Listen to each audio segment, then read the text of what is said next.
Bismillah. Assalamualaikum warahmatullahi wabarakatuh. Waalaikumsalam. Alhamdulillahirabbil alamin. Wa bihi nasta'inu ala umurid dunya waddin.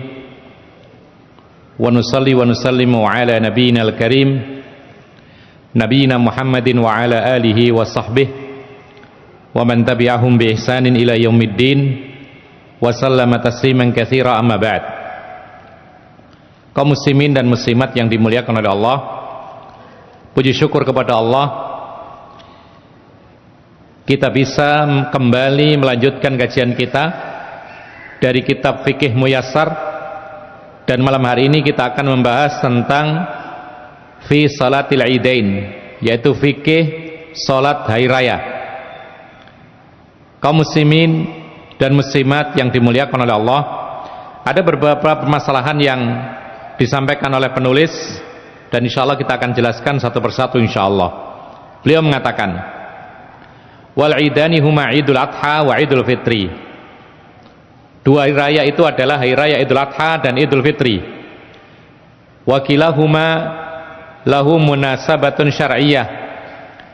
Dua hari raya itu memiliki kesesuaian. Fa'idul fitri bimunasabati intihail muslimina min siyami syahri Ramadan. Kesesuaian penamaan Idul Fitri adalah karena berkaitan dengan selesainya berpuasa satu bulan Ramadan, makanya dinamai Idul Fitri. Mungkin Bapak dan Ibu pernah mendengar apa maknanya Idul Fitri. Apa maknanya? Id artinya kembali, betul ya? Fitri, kalau orang banyak mengatakan suci, betul nggak? Mereka mengatakan Idul Fitri berarti kembali suci. Kalau kembali suci berarti nggak punya dosa. Maka salah paham dengan hal ini, akibatnya apa? Selesai Idul Fitri balik lagi berbuat dosa. Ini karena salah paham. Dan subhanallah, ternyata yang disebutkan oleh penulis di sini, Idul Fitri itu adalah berkaitan dengan selesainya puasa Ramadan satu bulan. Dan fitri ini artinya adalah al-fitru minas siyam, yaitu berbuka puasa. Id kembali, al-fitri berbuka. Idul Fitri kembali lagi berbuka seperti sedia kala setelah berpuasa sebulan. Ini maksudnya. Jadi Idul Fitri bukan kembali suci, tapi kembali apa? Kembali berbuka seperti biasa, makan, minum, boleh semuanya. Setelah sebulan penuh berpuasa. Adapun beliau mengatakan wal adha, kenapa dinamai Idul Adha? Bimunasabati ikhtitami ashri Dzulhijjah, sesuai dengan ditutup 10 awal Dzulhijjah. Wa summiya idan li'annahu ya'udu wa yatakarraru fi waqtih. Dinamai Id, bahasa Arab kalau Id itu artinya kembali. Kenapa hari raya dinamai Id kembali? Karena hari raya ini kembali lagi, berulang lagi setiap tahunnya 2 kali. Kembali apanya? Kembali merayakan kegembiraan, rasa bahagia, senang, gegap gempita, dan di sana diluaskan dalam Islam untuk menjalani hal-hal yang sifatnya itu halal. Bapak Ibu kalau hari raya senang nggak kira-kira? Senang ya? Kalau Bapak Ibu hari raya itu biasa-biasa saja, ini perlu dikoreksi keimanannya. Kenapa demikian? Karena hari raya itu secara lafadz kalimat saja itu adalah hari yang ditunggu kembalinya lagi, rasa bahagia, senang dan seterusnya. Oleh karena itu kalau kita merasa senang, bahagia dengan datangnya hari raya, maka ini adalah bukti kebenaran iman seorang mukmin. Karena memang hari raya itu menyenangkan.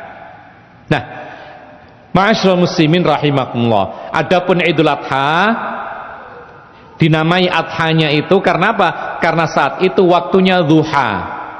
Di antaranya adalah ketika menyembelih kurban itu waktunya duha.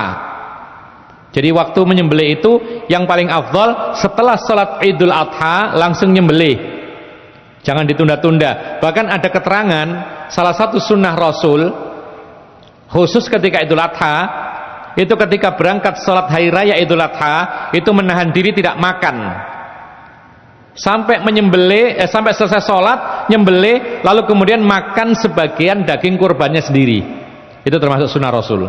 Tapi kalau kuat ya, kuat nggak kira-kira? Habis nyembelih nguliti kemudian motong-motong tulangnya berat sekali, akhirnya tidak kuat daripada pingsan. Ya, Islam tidak mengajarkan hal yang berat, maka boleh-boleh saja makan. Yang penting apa? Paling tidak ketika berangkat sholat id sampai selesai sholat itu tidak makan. Ini sunnah juga. Lalu setelah sholat silakan makan. Oleh karena itu beliau mengatakan hukmuha wa dalilu dzalika. Jadi ada satu hal yang tadi kita tekankan, makna Idul Fitri adalah kembali berbuka lagi. Maka dari itu ada istilah yang mirip, ada istilah zakatul apa? Zakatul fitrah atau zakatul fitri. Jangan salah, zakatul fitri itu yang benar. Toknya di kasrah, bukan zakatul fitrah. Kenapa demikian? Karena zakatul fitri itu zakat yang dikeluarkan ketika umat Islam berbuka dari puasa sebulan. Jadi ada kaitannya. Ya. Makanya termasuk penulisan yang keliru itu zakatul fitrati. Kalau dimaknakan zakatul fitrah itu adalah zakat yang dikeluarkan ketika selesai puasa, ini maknanya benar. Adapun tadi Idul Fitri, tulisannya benar Idul Fitri, tapi kadang-kadang maknanya yang keliru. Maknanya dimaknai kembali suci, padahal yang benar kembali berbuka. Zakatul Fitri juga demikian, zakat yang dikeluarkan ketika berbuka puasa sebulan. Ya. Ma'asyiral muslimin rahimakumullah. Al-mas'alatul ula hukmuha wa dalilu dzalik. Masalah yang pertama adalah masalah ini atau dalam bab ini, yaitu dalam fikih salat hari raya ini, hukum salat hari raya dan dalilnya. Bapak Ibu yang dimuliakan oleh Allah, selama ini apa yang didengar? Apa hukum daripada salat hari raya? Ada yang pernah dengar? Ada? Apa hukumnya salat hari raya? Ada yang mengatakan sunnah, ada yang mengatakan fardu kifayah. Ma'asyiral muslimin rahimahullah, kita baca dulu nanti kita jelaskan. Beliau mengatakan salatul id fardu kifayah idza qama bihal ba'du saqatal ismu 'anil baqin wa idza turikat minal kull atimal jami'. Salat hari raya hukumnya fardu kifayah menurut penulis kitab Al-Fiqhul Muyassar, dan ini adalah pendapatnya Imam Ahmad bin Hambal dan juga imam yang lain. Salat hari raya hukumnya fardu kifayah. Apa artinya? Apabila sudah ada sebagian kaum muslimin yang melaksanakan salat hari raya, maka yang lain tidak melaksanakan pun tidak berdosa. Ingat, ini baru satu pendapat. Apabila tidak ada satupun yang mengerjakan salat hari raya, padahal di situ ada orang Islam, maka semua orang Islam di situ semuanya berdosa. Ini konsekuensi perkataan fardu kifayah. Kenapa? Alasannya, dalilnya li'annaha min sya'airil islami dhahirah. Alasannya kenapa kok fardu kifayah? Karena salat hari raya adalah syiar agama Islam yang kelihatan, syiar Islam yang tampak, yang semarak. Jadi maksudnya apa di sini? Ini merupakan tanda kebesaran Islam yang diulang setiap tahun 2 kali. Jadi nggak perlu kita buat-buat syiar-syiar yang kita buat-buat, tidak perlu. Jadi dalam Islam sudah ada syiar yang sifatnya tahunan. Apa itu? Salat hari raya. Dalam Islam ada syiar agama Islam yang sifatnya per pekan. Salat Jumat. Dalam Islam ada syiar agama Islam yang sifatnya harian. Apa itu? Azan, sholat berjamaah, dan lain sebagainya. Jadi sudah ada dalam Islam syiar yang mesti kita tampakkan, karena memang itu adalah diajarkan oleh Allah dan Rasulnya. Jadi tidak perlu kita buat-buat sendiri. Kita buat ini syiar, padahal nggak ada keterangan demikian. Yang ada akhirnya apa? Akhirnya timbul polemik. Bahkan kadang-kadang ini tidak diterima oleh Allah Subhanahu wa taala karena masuk dalam kategori hadis man amila amalan laisa alaihi amruna fawarat. Barang siapa mengamalkan suatu amalan tidak ada dasarnya dari kami, maka ditolak oleh Allah Subhanahu wa taala. Kemudian wali annahu dawama 'alaiha. Alasan yang kedua kenapa salat hari raya itu fardu kifayah, karena Nabi kita Muhammad sallallahu alaihi wasallam terus-menerus tidak pernah libur menjalankan salat hari raya. Jadi ini yang menjadikan wajib fardu, tapi kifayah bisa diwakili. Wa kadzalika ashabuhu min ba'dihi. Demikian pula para sahabatnya setelah wafatnya Rasulullah, tidak ada satupun mereka yang meninggalkannya. Waqat amara Nabi sallallahu alaihi wasallam biha hatta nisa. Bahkan Nabi Muhammad sallallahu alaihi wasallam menyuruh kaum wanita untuk datang salat hari raya. Bahkan illa annahu amara al-huyyadha bi'tizalil musalla. Bahkan semua wanita sampai yang sedang haid diperintahkan datang ke tempat salat hari raya. Hanya saja khusus untuk wanita-wanita yang haid, dia menghindari tempat salat. Mungkin mojok, mungkin ada di belakang, mungkin ada dikhususkan tempat untuk wanita-wanita yang berhalangan. Itulah yang diperintahkan Rasulullah sallallahu alaihi wasallam. Wa hadza mimma yadullu ala ahamiyatiha. Ini semua menunjukkan betapa pentingnya salat hari raya. Wa azimi fadliha, dan agungnya keutamaan salat hari raya. Li annahu idza amara bihan nisa ma'annahunna lasna min ahli ijtima'i farrijalu min babin aula. Karena kalau Nabi Muhammad sallallahu alaihi wasallam menyuruh kaum wanita padahal mereka bukan orang-orang yang mesti salat berjamaah, tapi malah ketika hari raya disuruh datang, ini menunjukkan kaum laki-laki lebih utama untuk menjalankan salat hari raya. Wa min ahlil ilmi man yuqawwi kaunaha fardhu ain.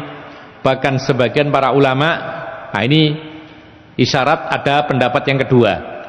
Sebagian para ulama ada yang menguatkan bahwa sholat hari raya itu fardhu ain. Perhatikan, jadi tidak satu, bukan hanya satu pendapat. Ya, kita belajar adanya perbedaan pendapat, lalu kemudian kita disuruh untuk yaitu mengambil dan menerapkan mana yang lebih tepat, lebih benar atau lebih dekat kepada kebenaran. Karena kita nanti ditanya oleh Allah Subhanahu wa taala, "Madza ajabtumul mursalin?" Apakah kamu ijabai seruan para rasul? Jadi kita tidak ditanya siapa gurumu, siapa ustadzmu, tidak.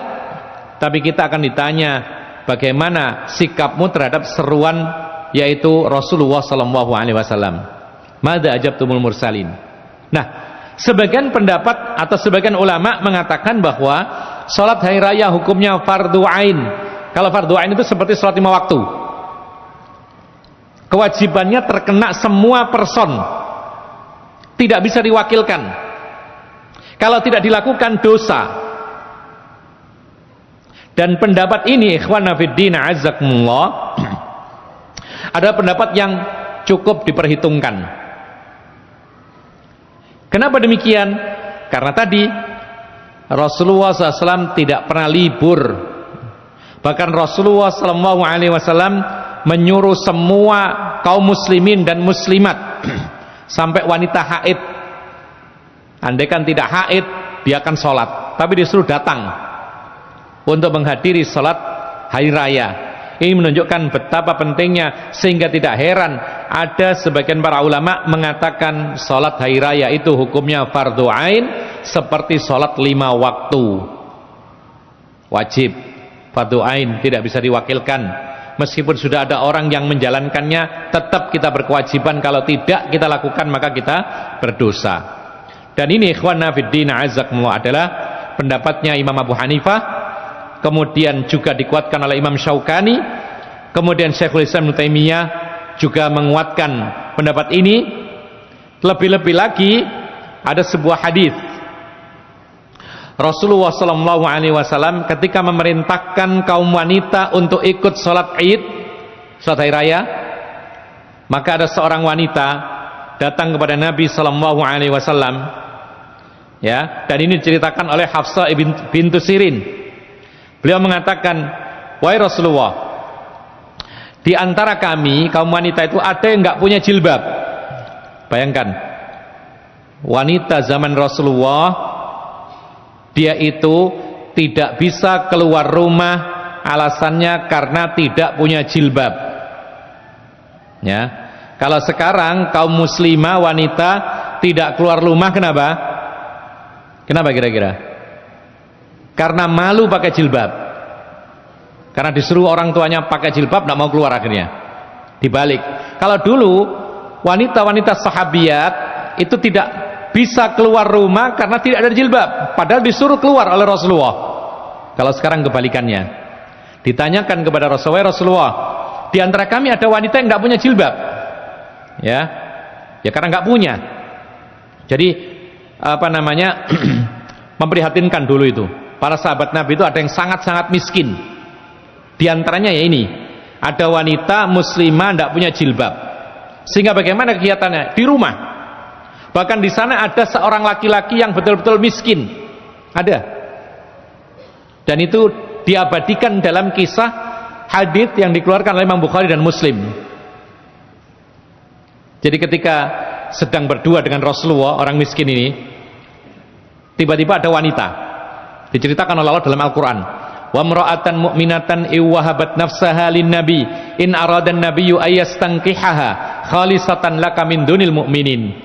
Wanita ini adalah wanita mukminah yang menghibahkan dirinya untuk Rasulullah agar dinikahi oleh Rasulullah. Tapi Rasulullah tidak berkenan. Sahabat Nabi yang miskin mengatakan, wahai Rasulullah, kalau engkau tidak berkenan untuk menikahi wanita itu, biar nikahkan kepada saya. Rasulullah lihat, terus apa mahar yang kau berikan? Rasulullah tahu orang ini miskin, makanya tanya, mahar apa yang kau berikan? Dia mengatakan, saya kasih mahar saya, yaitu untuk dia sarung yang saya pakai ini, satu-satunya sarung yang dipakai sehari-hari. Rasulullah mengatakan, kalau kamu kasih sarung, lalu kamu pakai apa? Tidak mungkin. Akhirnya Rasulullah mengatakan, kamu pulang dulu, cari apapun yang bisa engkau berikan mahar. Pulang, tidak dapat apa-apa. Dia mengatakan, wahai Rasulullah, nggak ada wahai Rasulullah. Cari, meskipun hanya cincin terbuat dari besi. Dia pulang lagi, nyari, tidak dapat walaupun cincin besi, saking miskinnya. Datang kepada Rasulullah, wahai Rasulullah, tidak ada, walaupun cincin dari besi nggak ada. Lalu Rasulullah mengatakan, apakah kamu punya hafalan Al-Quran? Hafalan Al-Quran, ya, bukan bacaan, hafalan Al-Quran. Maka orang ini mengatakan, iya wahai Rasulullah, surat A, B, C, sebagian mengatakan surat Al-Baqarah, Ali Imran, dan seterusnya. Kemudian Rasulullah mengatakan, ya sudah kalau gitu, aku nikahkan kamu dengan wanita ini dengan mahar Al-Quran yang kau punya, yang kau hafal, yang ada di dadamu, untuk kau ajarkan kepada dia. Lalu kemudian Rasulullah mengatakan, sudah selesai, pergilah dan ajarkan Al-Quran itu kepada dia. Para ulama mengatakan, ini adalah salah satu contoh orang itu boleh menikah kalau tidak punya harta untuk mahar, itu bisa jasa. Jasa, bukan sekedar baca loh ya. Jasa, jasa apa? Jasa mengajarkan Al-Quran, bisa dijadikan mahar. Dan buktinya seorang pemuda ini miskin, dia tidak punya harta sama sekali, sampai cincin dari besi pun tidak punya. Maka karena dia punya keahlian membaca Al-Quran dan mengajarkannya, maka gantinya mahar berupa harta adalah jasa mengajarkan Al-Quran. Karena mengajarkan Al-Quran itu bisa dinilai, kan gitu. Dan itu sudah ada sejak zaman Nabi sebelum Nabi Muhammad. Nabi Musa dinikahkan dengan seorang wanita, maharnya adalah jasa. berkhidmat kepada sang ayah daripada wanita tersebut sampai 10 tahun. Dalam Quran disebutkan demikian. Nah, kaum muslimin dan muslimat yang dimuliakan oleh Allah Subhanahu wa taala, jadi wanita ini, kembali kepada kisah tadi, ada seorang wanita yang miskin, tidak punya jilbab. Ketika diperintahkan untuk keluar dari rumahnya menuju tempat sholat hari raya, maka ditanyakan, wahai Rasulullah, salah satu di antara kami kaum wanita ini ada yang tidak punya jilbab. Maka Rasulullah mengatakan, coba lihat, ini pentingnya sholat id. Rasulullah SAW mengatakan, litul bisha sahibatuha min jilbabiha falyashhadnal khaira wa da'watal mu'minin. Muttafaqun alaih. Kata Rasulullah SAW, Rasulullah tidak mengatakan, ya sudah, nggak usah pergi, enggak. Rasulullah mengatakan, kalau bisa saudaranya atau temannya si wanita yang nggak punya jilbab itu minjemin jilbabnya kepada dia, supaya wanita tersebut ikut menyaksikan kebaikan ketika hari raya dan juga menyaksikan doanya orang-orang yang beriman. Nah, ini para ulama mengatakan bahwasanya sholat hari raya itu tidak heran ada yang mengatakan fardu ain. Semua orang yang beriman berkewajiban melaksanakannya, bukan sekedar fardu kifayah, tapi masing-masing berkewajiban sholat hari raya sebagaimana masing-masing orang berkewajiban sholat 5 waktu. Kemudian ikhwanna fiddin azakumullah, beliau mengatakan al-mas'alatu tsalitsah, masalah yang ketiga, syurutuha, apa syarat-syaratnya. Ini syarat sahnya sholat hari raya. Beliau mengatakan, wa min ahami syurutiha dukhulul waqti wa wujudul adadil mu'tabari wal istaitan. 3 syarat diantaranya adalah, yaitu sudah memasuki waktunya, waktu Idul Fitri dan waktu Idul Adha. Yang kedua syaratnya adalah adanya, yaitu jumlah kaum muslimin yang mencukupi, ya. Yang ketiga, mereka-mereka yang ikut sholat itu bukan para musafir, orang-orang yang mukim. Fala tajuzu qabla waqtiha, tidak boleh diadakan sholat hari raya sebelum waktunya. Misalnya apa? Belum tanggal 10 Dzulhijjah sudah sholat Idul Adha, belum 1 Syawal sudah sholat Idul Fitri, batal sholatnya, tidak sah. Kemudian wala tajuzu fi aqal min 3 ashkhas, tidak boleh juga salat hari raya dilakukan hanya oleh orang yang jumlahnya kurang dari 3 orang.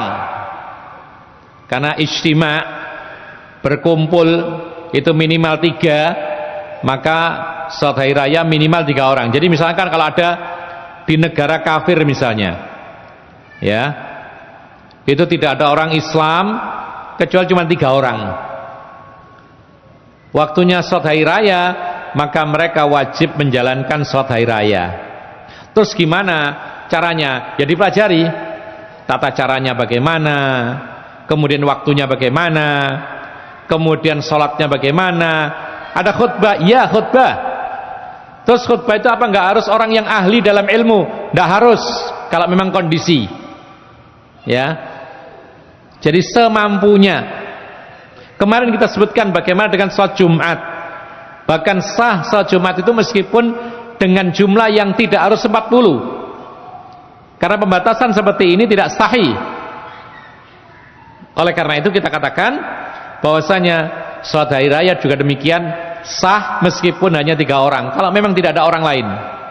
Kemudian, tetapi para ulama mengatakan bahwasanya sebisa mungkin dikumpulkan jumlah kaum muslimin yang lebih besar.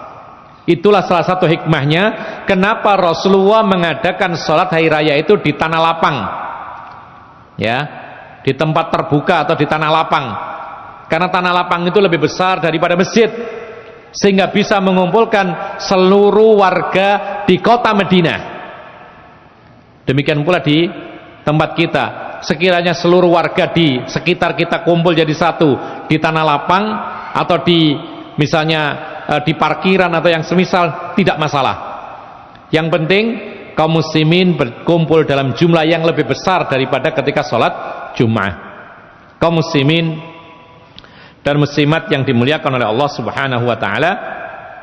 Yang berikutnya al-mawadhi'ul lati tusalla fiha. Tempat yang dipakai salat itu apa? Ini terjadi perbedaan pendapat. Beliau mengatakan yusannu an tusalla fis sahra'i kharijal bunyani. Disunnahkan salat hari raya itu dikerjakan di tanah lapang di luar bangunan. Jadi bukan di gedung, ya, bukan di masjid, tapi di tempat terbuka kalau bisa. Kenapa demikian? Karena didasari oleh hadis Abu Sa'id, karena Nabi sallallahu alaihi wasallam yakhruju fil fitri wal adha ilal musalla. Kata Abu Sa'id Al-Khudri, dahulu Rasulullah sallallahu alaihi wasallam biasanya melaksanakan salat Idul Fitri dan Idul Adha itu di musalla. Musalla bahasa Arab, bukan musalla bahasa kita.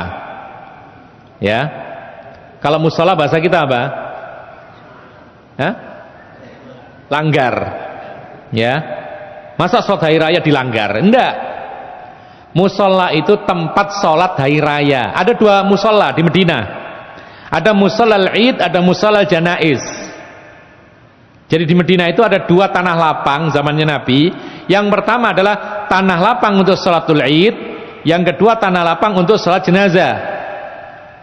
Dan juga tanah lapang untuk salat jenazah ini dipakai untuk yaitu pelaksanaan hudud, potong tangan, qisas, rajam bagi pezina muhsan, cambuk bagi yang minum khamar, itu di musalla al-janaiz, tanah lapang untuk salat jenazah. Tapi kalau musalla al-Id, tanah lapang untuk salat Id hanya dipakai untuk salatul Id, dan satu lagi yaitu salat istisqa. Apa istisqa? Meminta hujan. Itu di musalla, tempat terbuka. Beda dengan salat gerhana. Kalau salat gerhana di mana? Di masjid. Jadi beda. Jadi ada masing-masing ada tempatnya. Kalau salat gerhana di masjid, kalau salat istisqa di tanah lapang, salat Id di tanah labang, salat tarawih di mana? Di masjid. Salat Jumat di masjid. Ya. Salat jenazah? Hah? Di masjid atau di tanah lapang? Hukum asalnya di tanah lapang. Ya. Tapi khusus untuk tempat salat jenazah. Tapi karena tidak ada tempat, di tempat kita mungkin tidak ada ya, jarang, maka tidak mengapa di masjid. Kalau memang itu lebih mudah bagi kaum muslimin. Ya. Jadi hal-hal yang sifatnya itu boleh, tidak masalah. Memang kebanyakan zaman Nabi itu ketika ada jenazah, salat jenazahnya itu di tanah lapang. Namanya musalla janaiz. Tapi pernah suatu ketika ya, jenazah pada zaman Rasulullah itu disolati di masjid, pernah ada. Makanya para ulama mengatakan boleh-boleh saja menyolati jenazah di masjid, dan itu bukan makruh, tapi itu boleh. Bahkan ketika sholat jenazah di masjid itu lebih memudahkan kaum muslimin, maka itu lebih baik, ya, lebih baik daripada di tempat lain. Misalnya di rumah, boleh di rumah, tapi karena rumahnya sempit tidak bisa mengumpulkan kaum muslimin untuk sholat jenazah sekaligus, maka sebaiknya di tempat yang lebih besar seperti masjid dan yang semisalnya. Ikhwana fiddin azakumullah.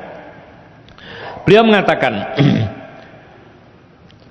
wal qasdu min dzalik wallahu alam idharu hadhihi syairati wa ibrazuha. Tujuan dari pelaksanaan salat hari raya itu di tanah lapang, Allahu a'lam, ini perkataan yang dia tidak memastikan. Jadi ini perkiraan, ya. Yaitu apa tujuannya? Untuk menampakkan syiar agama Islam. Jadi kalau di masjid, orang masuk semua masjid, lalu salat hari raya tidak kelihatan. Tapi ketika di tempat terbuka, semua orang ke tempat itu, bahkan ada kaum wanita ke tempat itu juga, hanya saja di belakang, maka semarak lebih terasa. Semakin besar kaum muslimin terasa bahwasanya oh, kami ini orang-orang Islam luar biasa besarnya. Kami adalah umat yang kuat ketika bersatu dalam satu tanah lapang. Dan semestinya demikian. Jadi kalau sudah ada tempat salat hari raya, ya, dan tempat itu masih cukup, kita tidak perlu untuk membuat tempat salat hari raya lagi. Apalagi nggak ada alasan, cuman pingin-pingin aja nggak boleh. Kenapa demikian? Karena kalau di sini ada tempat lalu bikin lagi dekatnya, mempersedikit jumlah kaum muslimin, sehingga syiarnya semakin kecil, tidak kelihatan semarak. Tapi kalau semua berkumpul di suatu tempat, semakin ramai, semakin kelihatan besar. Dan para ulama mengatakan inilah salah satu hal yang membuat orang-orang Yahudi merasa dengki ketika kaum muslimin berkumpul dalam jumlah yang sangat-sangat besar. Ikhwanna fiddin, a'azzakumullah.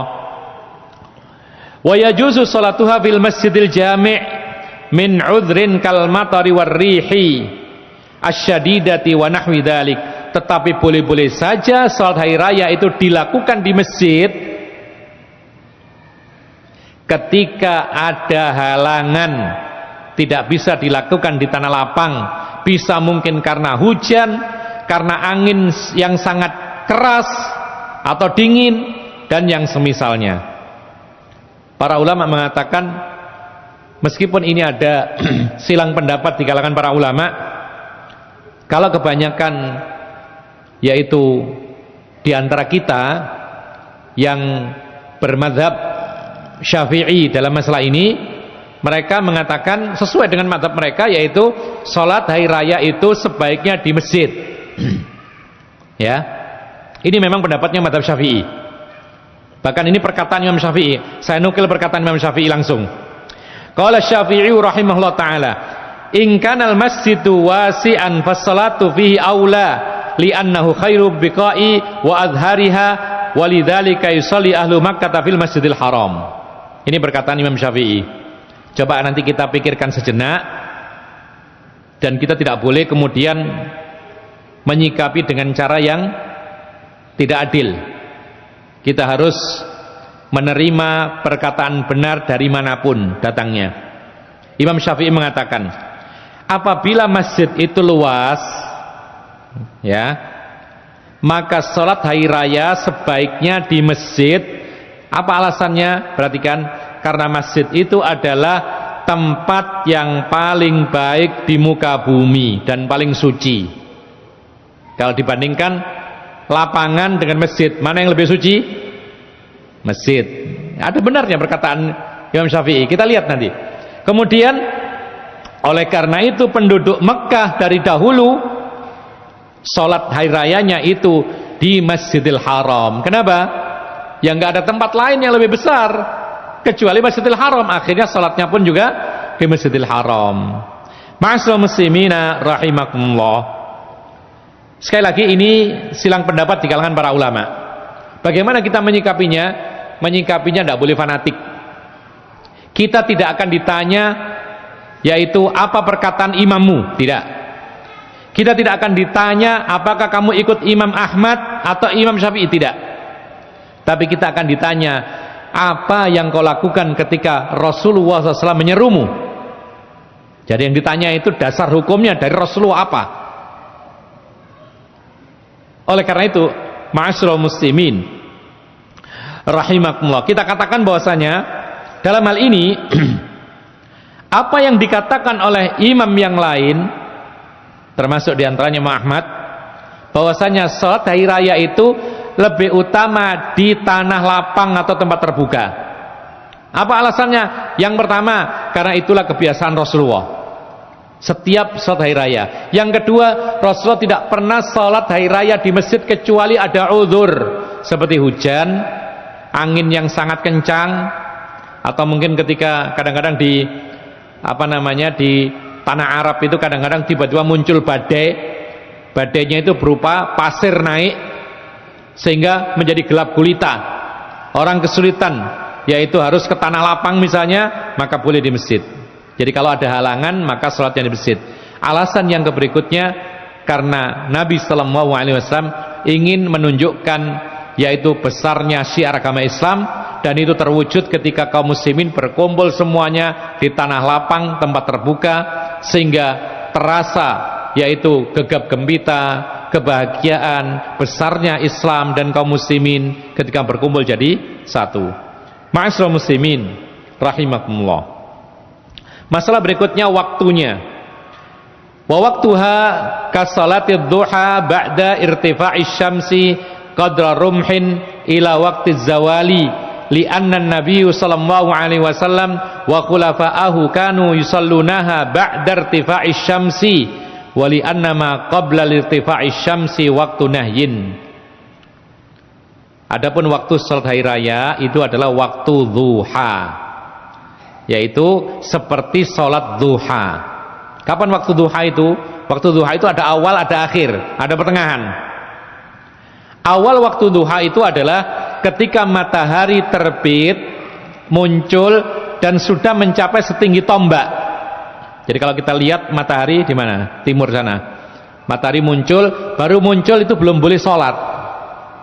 Tapi sudah tinggi, diukur kira-kira tombak dipasang di bawahnya, itu sudah sampai, berarti inilah yang namanya syuruk. Irtifa'us syamsi qadra rumhin. Matahari mulai meninggi setinggi satu tombak yang diberdirikan. Itu adalah awal waktu duha. Akhir waktu duha kapan?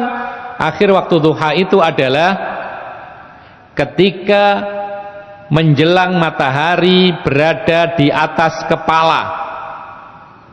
Ya. Jadi kalau sudah matahari di atas kepala kita, habis sudah waktu duha. Sebelumnya itu akhir waktu duha. Kapan pertengahannya? Pertengahannya ini adalah waktu yang paling afdal untuk salat duha. Apa itu? Rasulullah SAW mengatakan, salatul awwabina hina tarmudul fisal. Salatnya orang-orang yang kembali kepada Allah, yaitu waktu duha, adalah ketika anak-anak onta berpindah dari tempatnya karena kepanasan. Ini pertengahan duha. Jadi kalau ingin salat duha yang paling afdal, yaitu saat matahari sudah mulai menyengat. Perkiraannya apa? Anak onta yang tadinya menderum dari malam, dia tidak berpindah. Lalu ketika matahari muncul tetap dia menderum, duduk sampai matahari tinggi, dia merasa kepanasan baru pindah. Itulah pertengahan duha, dan itu waktu yang paling afdal untuk salat duha.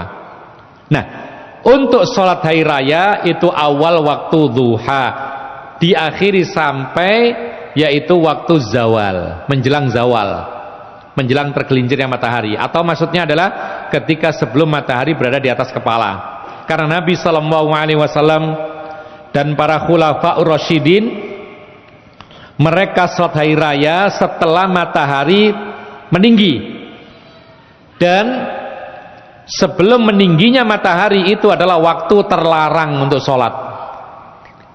Jadi kalau baru muncul, ya, baru muncul masih nempel dengan yaitu bumi, ini belum boleh sholat. Sholat apapun tidak boleh, kecuali qadha lain lagi, atau tahiyatul masjid boleh.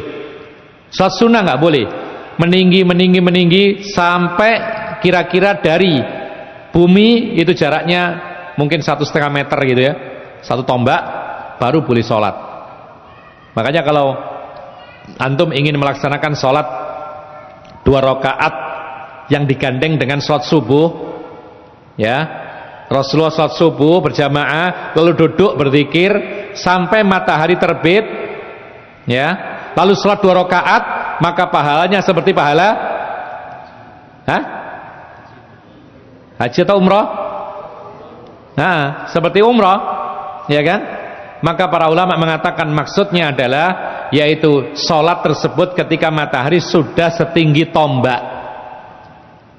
Jadi kalau antum melihat ada jam sudah berbunyi, matahari sudah muncul, dilihat matahari kok baru muncul, itu belum boleh sholat, karena itu waktu dilarang untuk sholat. Tunggu sampai dia meninggi, kira-kira jaraknya dari bumi 1,5 meter atau kurang sedikit atau lebih sedikit. Kemudian Wa yusannu ta'jilul adha fi awwali waqtiha wa ta'khirul fitri li fi'lihi sallallahu alaihi wasallam. Ini ada beda sedikit antara salat Idul Fitri dengan Idul Adha. Apa bedanya? Kalau salat Idul Adha dianjurkan untuk sesegera mungkin. Jadi ketika matahari tinggi setinggi tombak mulai, ya, di awal waktunya. Tapi kalau Idul Fitri tunda sejenak. Kenapa demikian? Itulah perbuatan Nabi. Jadi agak dibeda. Biasanya sama ya kita ya. Kalau di tempat kami biasanya jam 6 gitu semuanya, tidak masalah. Tapi kalau ingin lebih sempurna, dibedakan sedikit antara Idul Fitri dengan Idul Adha. Kalau Idul Adha tunda sejenak, ya afan, segerakan. Ketika masuk waktunya langsung sholat Idul Adha. Kalau Idul Fitri ketika masuk waktunya tunda sejenak. Kenapa demikian? Itulah perbuatan Nabi sallallahu alaihi wasallam. Apalagi alasannya? Wali annan nasa fi hajatin ila ta'jilil adha li dzabhil adhahi. Kenapa salat Idul Adha disegerakan awal waktu kalau bisa? Karena manusia memiliki kebutuhan untuk menyegerakan sembelihannya, ya, karena menyembelihkan juga butuh waktu gitu loh. Apalagi kemarin salat hari raya Idul Adha kebetulan hari Jumat, ya, boleh nggak nyembelih hari Jumat? Bagus. Bahkan para ulama ketika ditanya afdol mana ketika hari raya Idul Adha kebetulan hari Jumat, afdol mana menyembelih hari Jumat atau Sabtu Ahad Senin juga, mana yang lebih afdol? Jawaban para ulama, fastabiqul khairat, berlomba-lombalah dalam kebaikan, yang lebih cepat lebih baik. Loh, bagaimana dengan kebentur hari Jumat? Ya ditata, diatur bagaimana supaya tidak benturan dengan Jumatan kalau bisa. Tapi kalau tidak memungkinkan, Islam ini memiliki keluasan. Rasulullah mengatakan ayyamut tasyriqi ayyamud dzabhin. Hari tasyrik itu semuanya hari untuk menyembelih. Boleh-boleh saja kalau tidak memungkinkan hari Jumat ditunda hari Sabtunya, karena itu masih hari penyembelihan, hari tasyrik. Tapi kalau memungkinkan, kenapa tidak? Karena berlomba-lomba dalam kebaikan itu adalah baik. Menyegerakan kebaikan itu adalah kebaikan, seperti yang dikatakan oleh Allah Subhanahu wa taala. Atau misalnya nggak selesai dipotong Jumatan, lalu dilanjutkan Jumatan lagi, tidak masalah juga.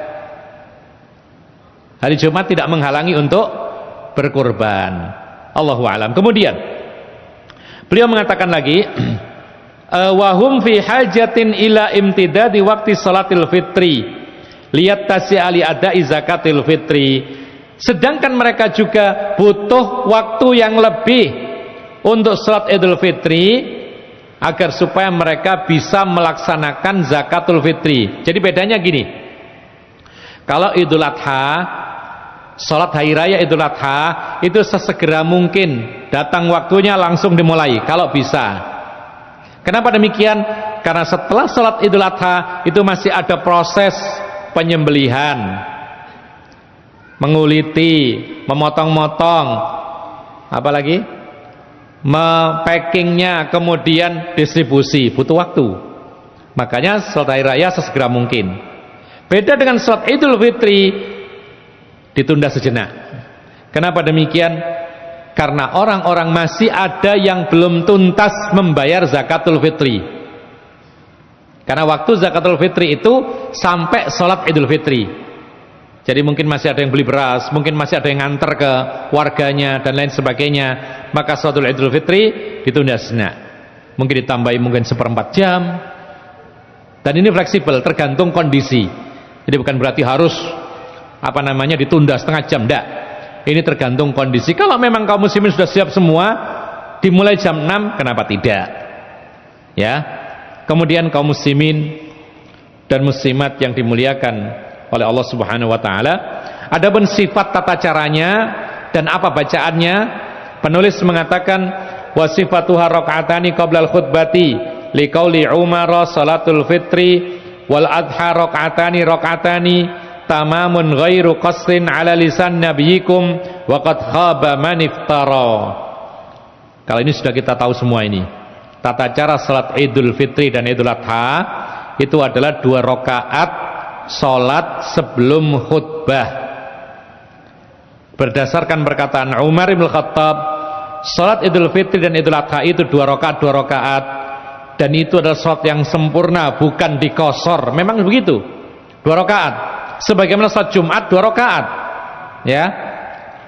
Sebagaimana perkataan Nabi kalian, sungguh merugi orang yang mengada-ngada. Ini sebuah isyarat bahwa nanti akan ada orang yang berlebihan dalam beragama. Berlebihan dalam beragama itu bagaimana sih? Ada orang salah paham. Dikatakan berlebihan dalam agama itu kalau ada orang dengar azan langsung ke masjid, itu berlebihan. Enggak, itu justru benar. Itu istiqomah namanya, ya. Ada orang yang tidak mau suap menyuap, dikatakan berlebihan. Tidak benar seperti ini. Justru itu yang benar dari Rasulullah, demikian. Ada larangan. Kalau jual beli lempeng gitu, tidak boleh, tidak pernah bohong. Dikatakan oh orang ini keterlaluan. Justru itu yang benar. Tapi orang yang berlebihan itu adalah orang-orang yang menambah-nambah perkara agama tanpa didasari dengan dalil Al-Quran dan Sunnah Rasulullah SAW. Contohnya apa? Contohnya ada orang mengatakan sholat hari raya itu sebaiknya ditambah, jangan 2 rakaat, kurang afdol gitu, kurang mantap, ya. Padahal agama Islam ini bukan mana yang paling mantap, bukan, mana yang paling benar, itu yang diterima. Dan yang paling benar itu adalah yang ikhlas dan yang sesuai dengan aturan yang diajarkan Rasulullah SAW. Karena ada sebagian orang itu ketika beragama menjalani Islam itu sesuai dengan kemauannya. Mana yang cocok diikuti, nggak cocok nggak diikuti. Bukan demikian. Seperti bapak dan ibu kadang-kadang ada yang ketika pengajian itu milih-milih, milih mana yang cocok di hatinya. Ada sebagian di antara kita kalau penceramahnya lembut mau ikut, ya. Kalau enggak sangat lembut, tidak mau ikut. Ada lagi model yang lain, maunya pokoknya ada yang lucu-lucunya. Jadi kalau lempeng enggak ada lucunya, tidak mau ngaji. Ada seperti itu. Ada lagi yang milih yang paling ganteng ustadznya. Kalau enggak ganteng, tidak mau ikut. Nah ini, kalau seperti ini adanya, agama ini dibawa kemana? Jadi padahal Islam ini adalah agama Al-Quran dan Sunnah Rasulullah SAW. Para ulama mengatakan yang diikuti adalah setiap, yaitu perkataan yang dilontarkan di dalamnya ada qala Allah, qala Rasul. Firman Allah begini, sabda Rasul begini, itulah yang diikuti. Bahkan para ulama mengatakan siapapun yang berkata suatu hukum, siapa saja mengatakan suatu hukum agama kemudian tidak disertakan dalil, tidak ada ayat Al-Qur'annya, tidak ada hadisnya, maka ini bisa diterima dan bisa ditolak. Tapi kalau yang dibawakan adalah Al-Quran dan hadis-hadis Rasul, maka tidak bisa kita tolak. Kita hanya bisa mengatakan sami'na wa ata'na. Kemudian wa yukabbiru fil awla ba'da takbiratil ihrami wal istiftahi wa qabla ta'awudhi sittan wa fil thaniyati qabla al-qiraati khamsan ghaira takbiratil qiyam. Bertakbir di rakaat yang pertama setelah takbiratul ihram dan juga doa iftitah sebelum membaca ta'awud. Takbirnya jumlahnya 6, jadi 7 sama takbiratul ihram. Jadi 7 takbir awal. Yang pertama takbiratul ihram, kemudian ditambahi 6. Dan rakaat yang kedua sebelum bacaan takbirnya adalah 5 tanpa takbir qiyam. Berarti sama qiyam 6. Jadi takbir pertama 8 sama takbiratul ihram, takbir yang kedua yaitu 6 sama takbir untuk berdiri.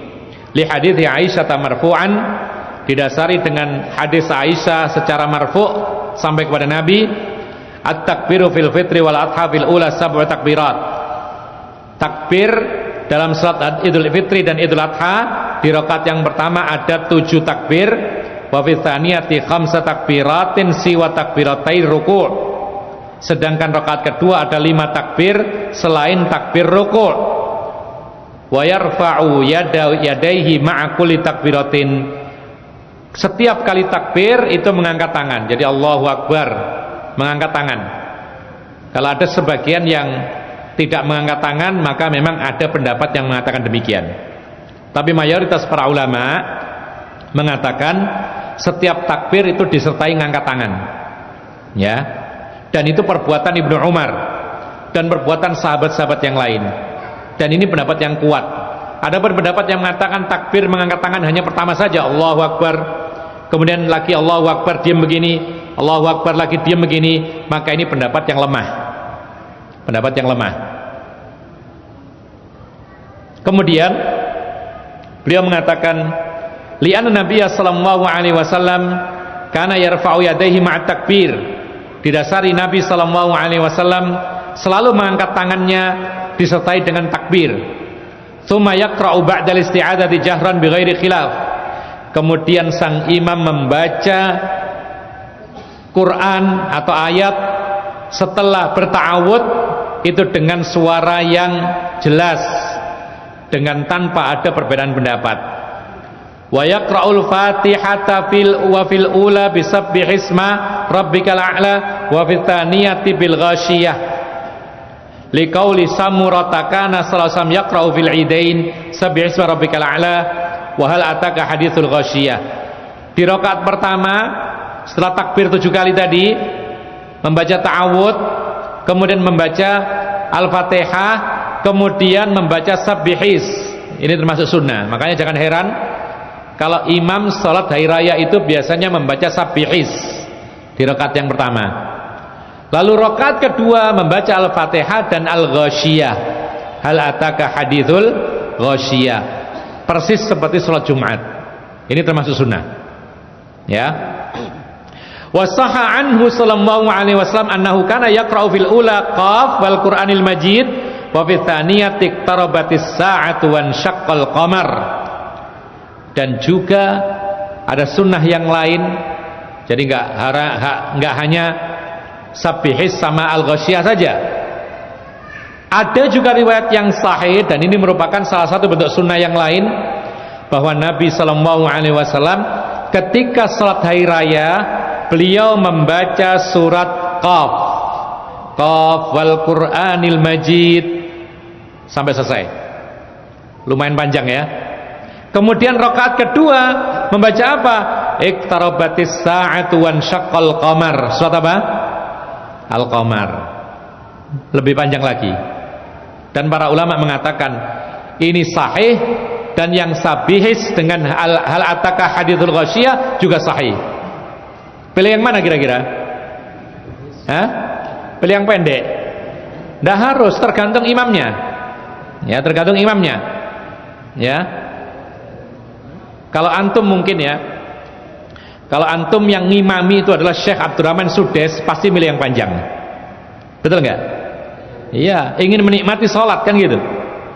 Nah, ini ikhwan fillah azakumullah sebagai bentuk keringanan. Ya. Buat para imam dan kaum muslimin, mungkin saat itu dirasa berat, belum banyak orang yang hafal surat Qaf, ya silakan dibaca Sabbihis. Belum banyak yang hafal surat Al-Qamar, ya silakan dibaca Al-Ghasyiyah.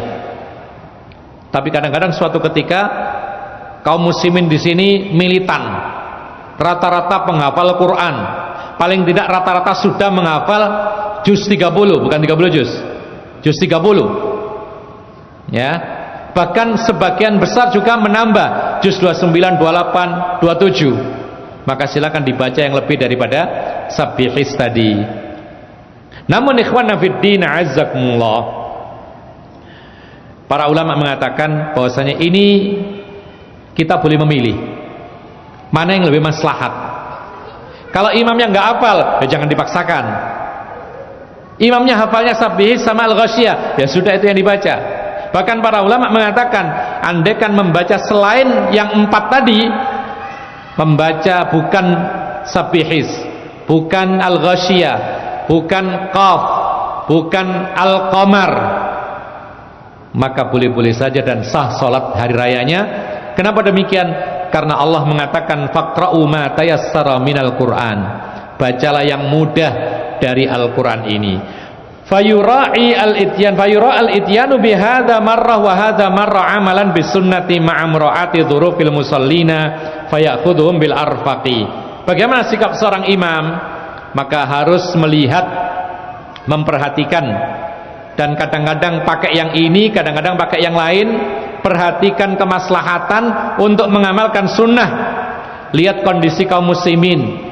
Kalau sekiranya mereka tidak mampu menahan beban lamanya sholat dengan memakai surat apa tadi, Qaf sama Al-Qamar, ya sudah baca yang lebih pendek saja.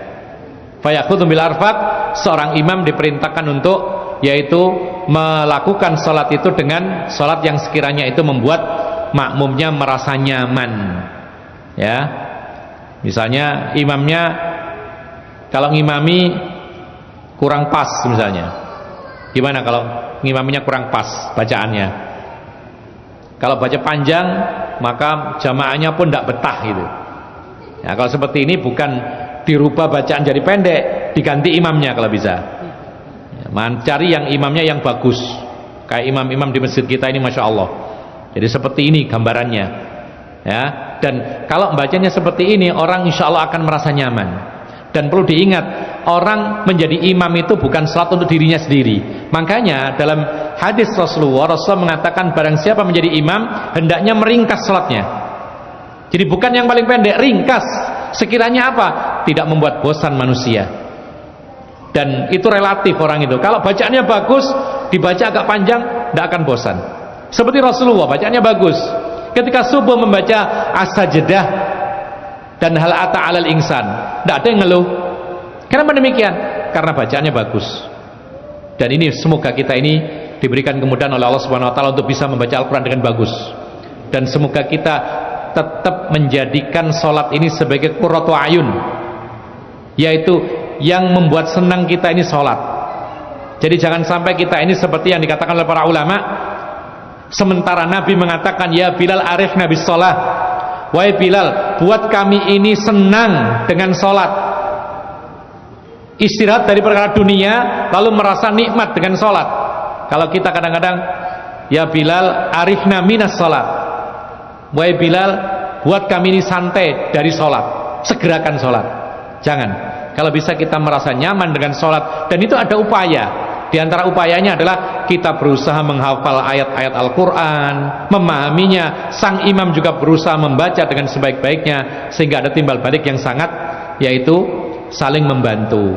Inilah yang bisa kita sampaikan. Dan pembahasan kita tinggal separuh, yaitu fikih salat hari raya. Insya Allah kita akan lanjutkan lagi, akan ada pembahasan sunnah-sunnah hari raya insya Allah. Barakallahu fikum wa jazakumullahu khairan. Dan waktu kami serahkan kepada moderator kita. Allahu a'lam.